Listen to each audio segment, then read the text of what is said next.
Many thanks for staying with us. It's still the conversation, and we have a very, very, very interesting topic to to discuss here on this segment. Is the Lagos Biogas plant? What is it, and why a Lagos Biogas plant? You know what? Waste management remains one of the major challenges of a rapidly growing city like Lagos, where thousands of tons of waste are generated daily. But what if that same waste could be transformed into something useful like clean energy or fertilizer? That is exactly the idea behind the Lagos Biogas plant, an innovative solution that converts organic waste into renewable energy while helping to reduce environmental pollution. Seated here with me is Temitope Okunnu. She's a consultant for the Lagos Biogas plant and founder of Fabe International Foundation. She will be telling us more.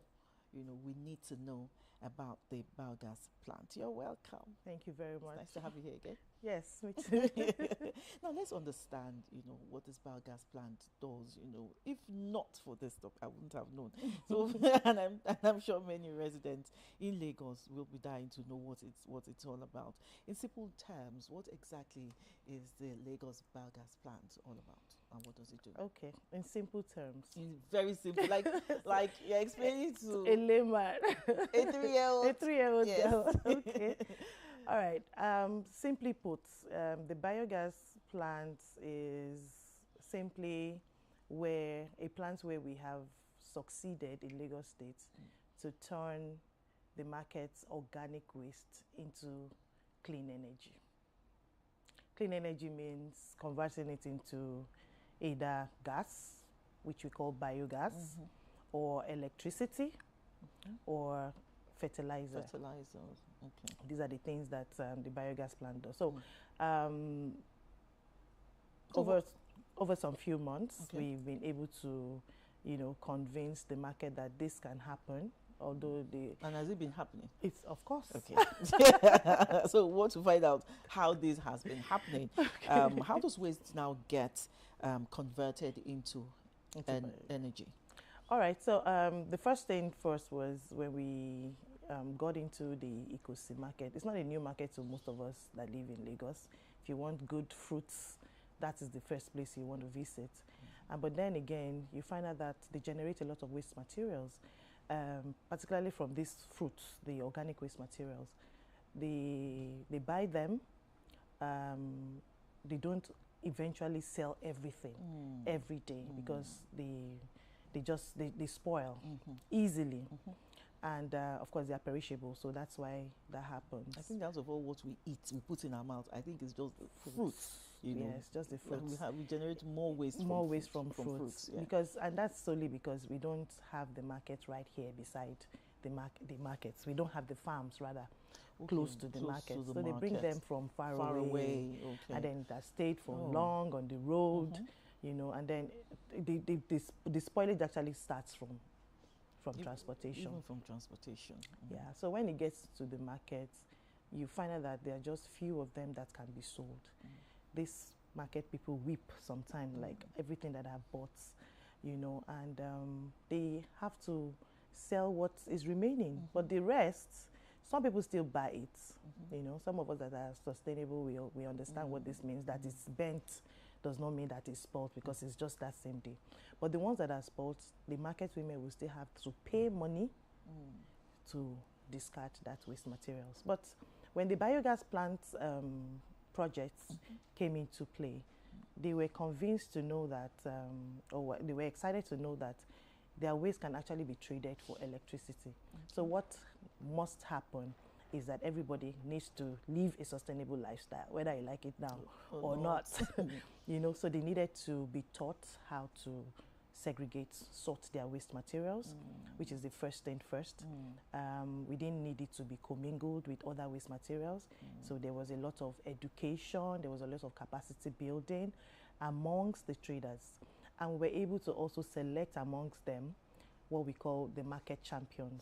The ambassadors. The ambassadors. Okay. So these market champions are the ones who will eventually have to control their own spaces, their sections. So we have the pineapple sections, the madana sections, and different sections. Although what we actually need for the biogas plants is just the pineapple, the watermelon, and the plantain.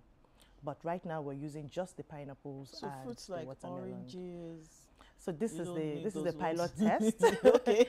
And of course you have enormous waste when it comes to oranges. A lot of it in heaps and bounds. Okay.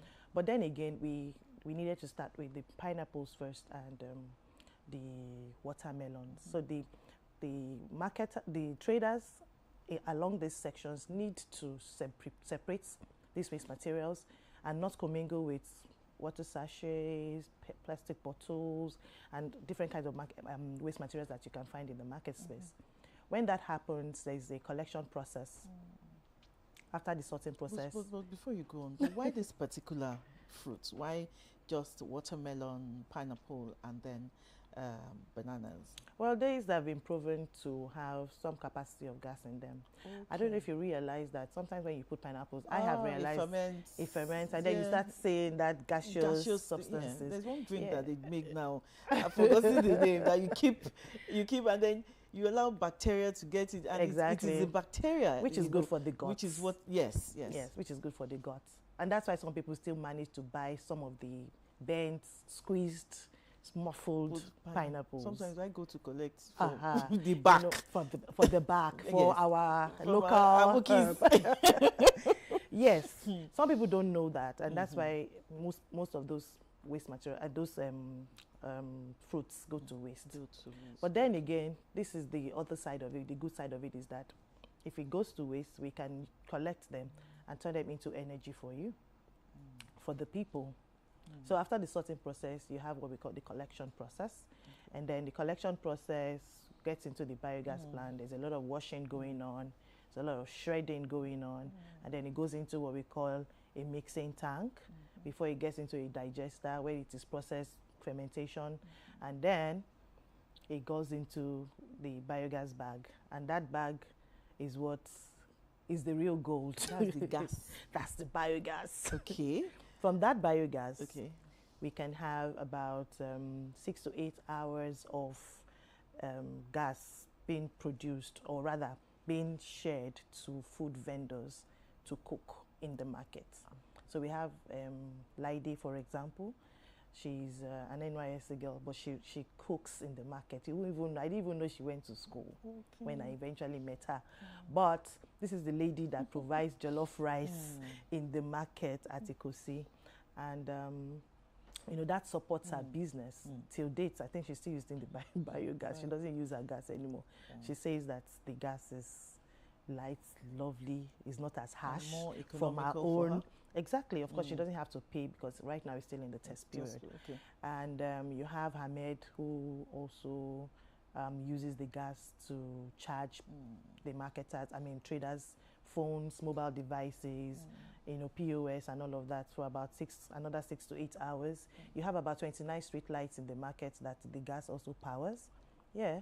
And then it pumps water, and most importantly, again, the residue from the biogas plant, which is supposed to go to waste or go to, the drainages or whatever, it's now being used as eco-fertilizer for our farmers. So nothing is waste. Is not a waste until it's completely wasted.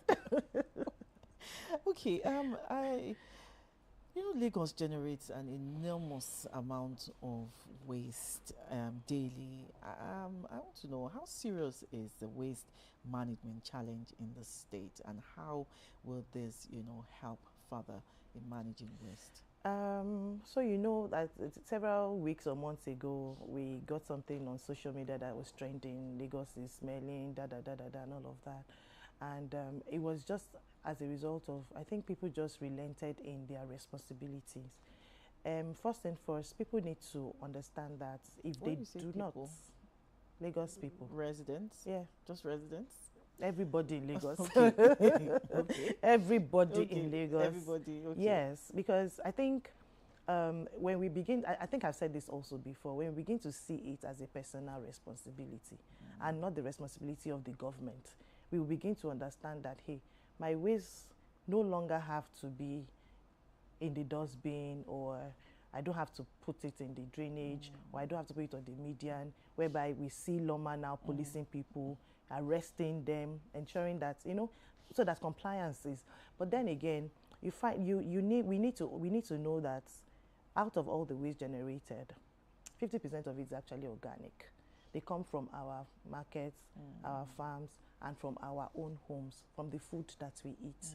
If we are able to personally, from the food we eat, compost the food at home to grow more food for ourselves, I think we'll be able to solve at least 20% of the, you know, nuisance that waste is actually, you know, causing in Lagos State. It is because we have a lot of people in Lagos State coming in and out. Some people come in, they eat when they are here, 3 square meals or 2 square meals if you like, you know, and while they are here, they generate waste. Because when you eat, you generate. Some of them leave and just go, and they leave to their own city. Right? And then they leave the waste here.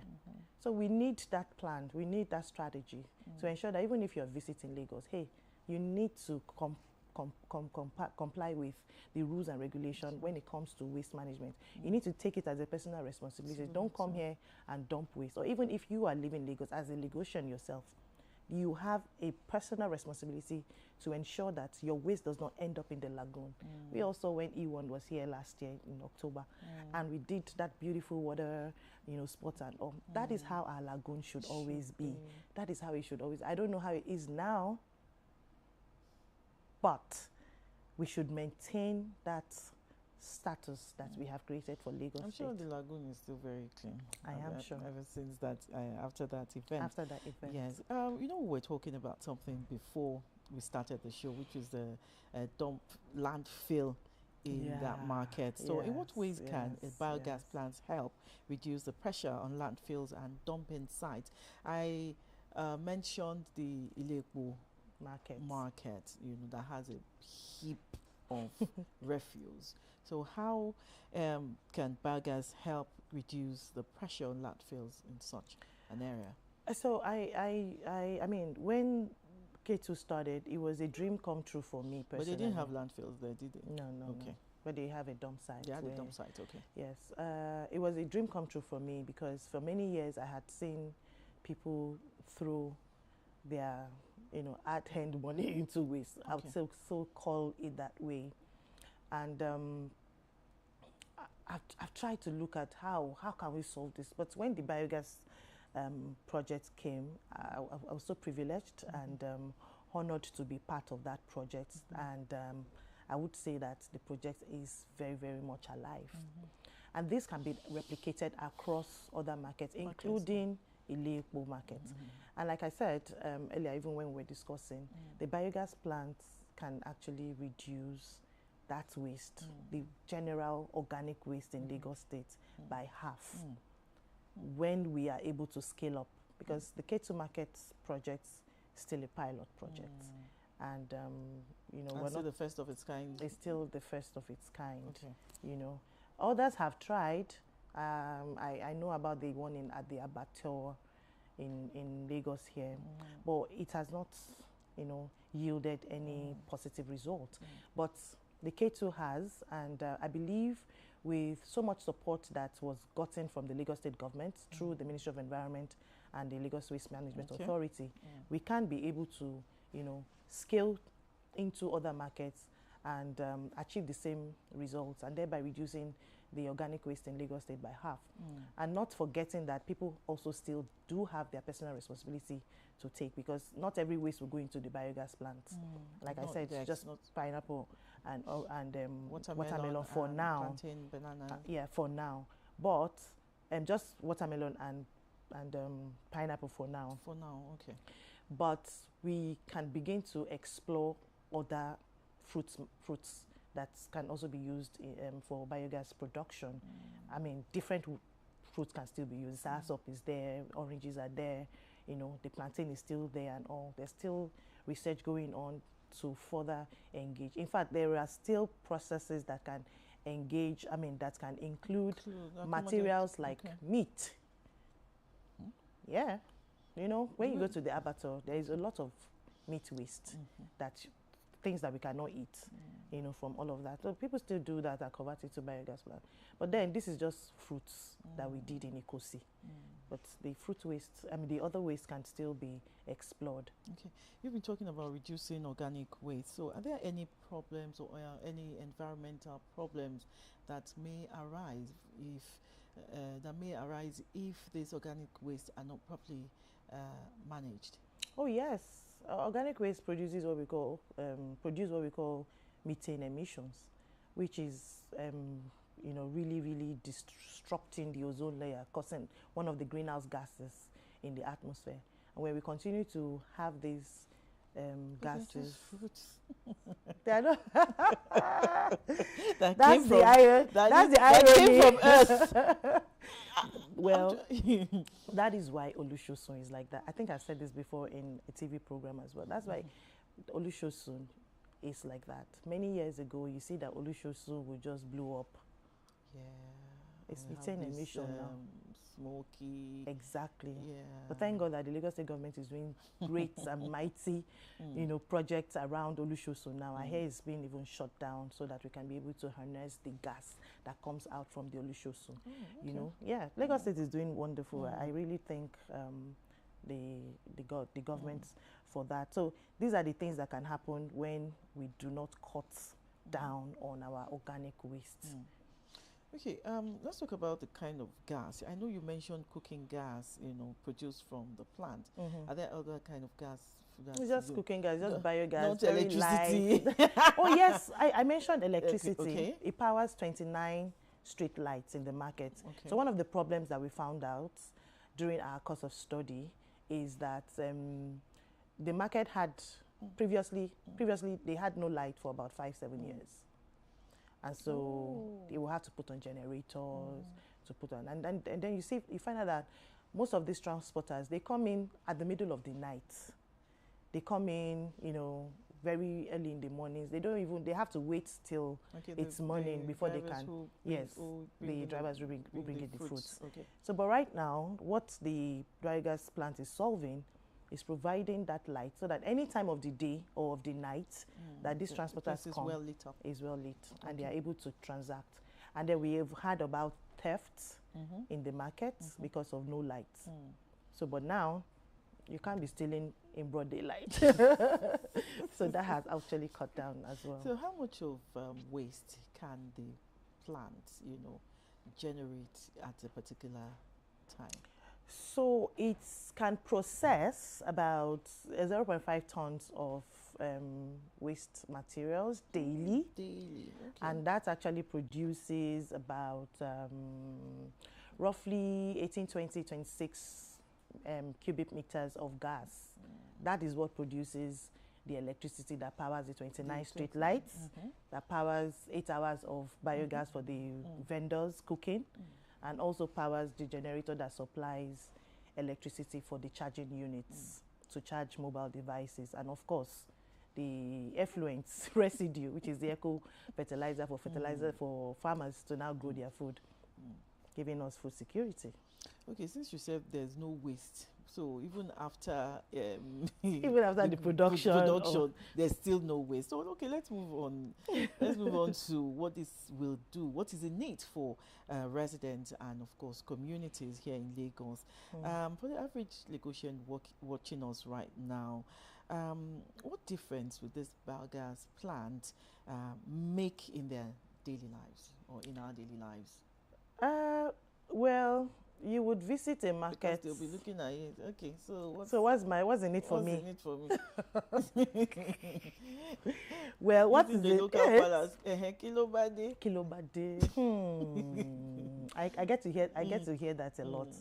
So in Koto bade ni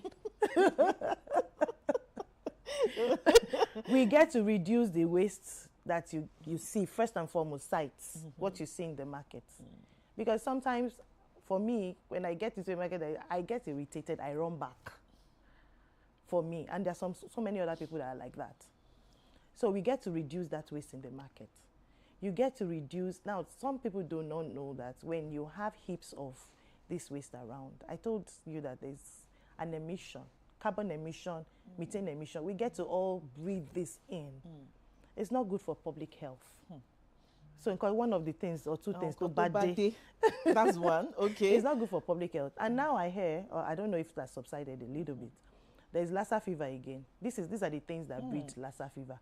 So you go to a market that is filled with trash. There are a lot of rats, roaches, and all of that has come. They have climbed on your fruits. Sometimes people don't even wash their fruits. They have climbed on your gari, they have climbed on your beans and all of those things. And you get to eat it, you contract Lassa fever, and then you're saying hi to Jesus.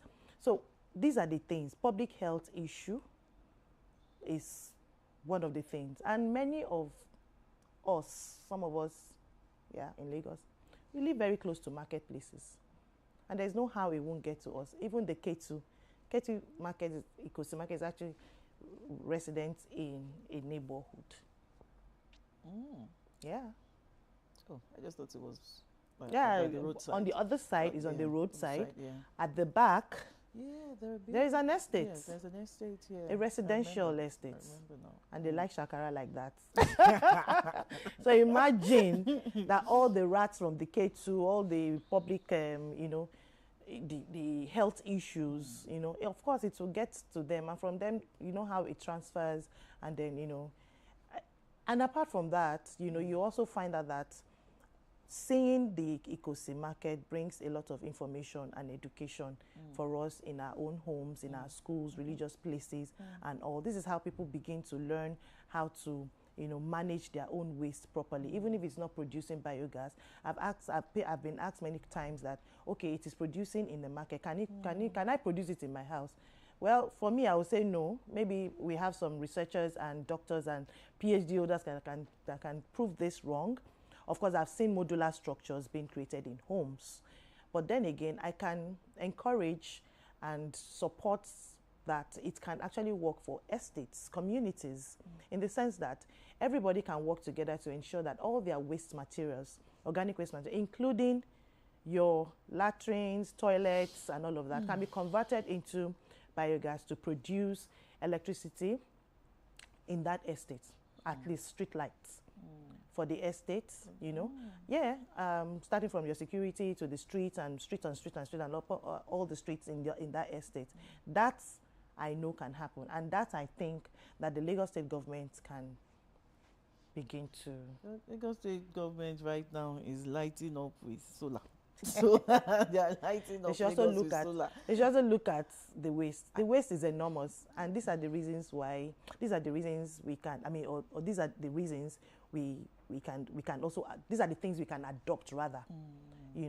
As we are powering with solar, because we know we have a lot of sun and solar energy. We can also. It will mitigate the waste crisis, and also provide electricity, power for the people. Some of us.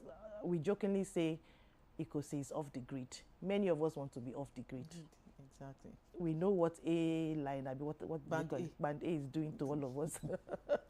So these are the ways that we can actually, harness the resource that we have called waste. Okay, still talking about what's in it for us here in Lagos.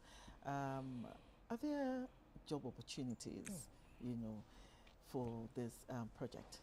Yes, there are what we call green job opportunities. During the course of the project as well, we've been able to find, I told you that we have market champions in the market. There are traders themselves who have given time to this project because they love it. But are they being paid for it? No, some of them are being voluntary? paid. Some of them are being paid now. Okay. Yeah, because we need to be able to ensure that. Yes, we need to encourage them. They love it, so why don't we encourage them? Okay. People at the plants already have jobs. We have engineers, we have people that are cleaning, we have people that are shredding, we have people that are collecting, and they are all being paid. And the thing about it is that at the end of the day, all this will be monetized, and you can actually get some sort of funds from it, and then you'll be able to pay your staff sustainably. Okay, like you mentioned earlier, when it comes to waste management, it's everybody's responsibility, not just the government. So how can we as residents contribute to making the project a success? Residents? Yeah. Just by supporting, like sorting out. Yes, supporting what is already on ground. It is important that you start sorting your waste, not just organic waste alone. Sort your waste into different kinds of waste materials. Right now, we know that plastics, for example, gives you money, even though it has reduced in revenue for now.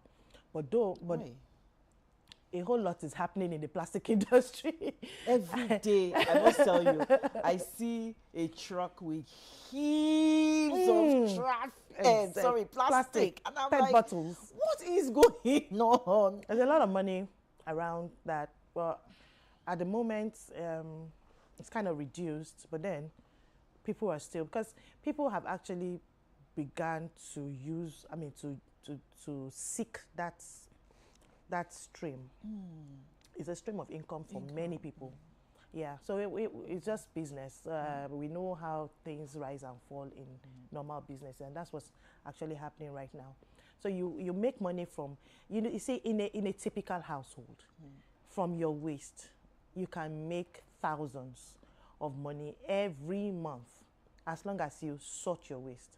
Maybe when people begin to understand that, I can make money, even if it's not for the chairman and chairwomen.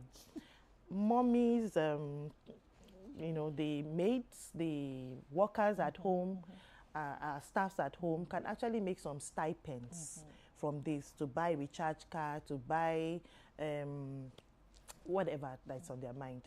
If you sort your waste, plastic separately, there is money for it. Cans separately, there is money for it. Pure water sachets separately, there is money for that. There is money for what we call the HDPE, those very hard plastics. There's money for that. There's money for tires. Do you see tires on Lagos State Road anymore? No way. But I see some people picking it up. Yes, I see people in trucks, they pick these tires. It has become money. So I used to, over 10 years ago, I used to collect tires from my vulcanizer to make tire tables. It's an eco-friendly table. And my vulcanizer at that time, it was on our show, like, Auntie, what are you doing? What are you doing with all this? I know they used to yab me, like, this woman, as you fire it, you just carry tire and PET bottle all around. But one day I told him, I said, you know what? I'm going to bring what I do with those tires. But the day I brought it to him, and he loved it, he said, wow, me, ma. The next time I went to get tires, he said, ma, Emma, so. Kusitaya. Lagos sense. Lagos sense, immediately. He said, I said, Emi Mani. He said, Emma Sonwo. So that is what's happening right now in Lagos. And there's a Lafarge company, they use it for their clean. They are clean.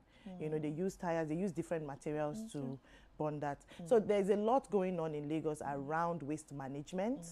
And this is particularly good for us. But I guess we don't have enough information, education, or maybe capacity building for Lagosians to understand that money can be made from waste materials. And let's now talk about the food waste.